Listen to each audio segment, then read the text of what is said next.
రాజ్యాంగం ఇవ్వబడిందో రక్షణ పొందిన ప్రతి ఒక్కరి జీవితాల్లో కూడా ఒక రాజ్యాంగంగా దేవుడు ఏం చేశాడు? ఈ గ్రంథాన్ని దేవుడు నీకు నాకు కూడా అనుగ్రహించున్నాడు. ఇది ఆశీర్వాదాల గ్రంథము, నిన్ను మంచి మార్గులకు నడిపించే గ్రంథము, ఇది పరలోకానికి నడిపించే గ్రంథము, ఇది జీవ గ్రంథము. నమ్మిన వారు దేవుని స్తోత్రాలు చెప్పండి.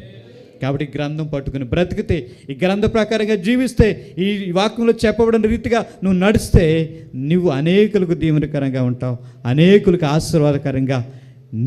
నేను నమ్మిన దేవుడు నిన్ను మారుస్తాడు. దేవుని స్తోత్రం కలుగును గాక. నీ శాపాన్ని ఆశీర్వాదకరంగా మారుస్తాడు దేవుడు. ఏబేజు శాపగ్రస్తుడు కానీ ఆశీర్వాదానికి కారకుడిగా దేవుడు మార్చేశాడు. యాకోబు మోసగాడు, పచ్చి మోసగాడును దేవుడు అనేకులకు దేశానికి ఆశీర్వాదకరంగా దేవుడు మార్చగలిగాడు. కాబట్టి మధ్యాహ్న కాల సమయంలో నమ్మినట్లయితే, దేవుని దగ్గర విశ్వాసం ఉంచినట్లయితే, నీ జీవితాన్ని ఆయనకి సమర్పించుకోగలిగినట్లయితే, నీ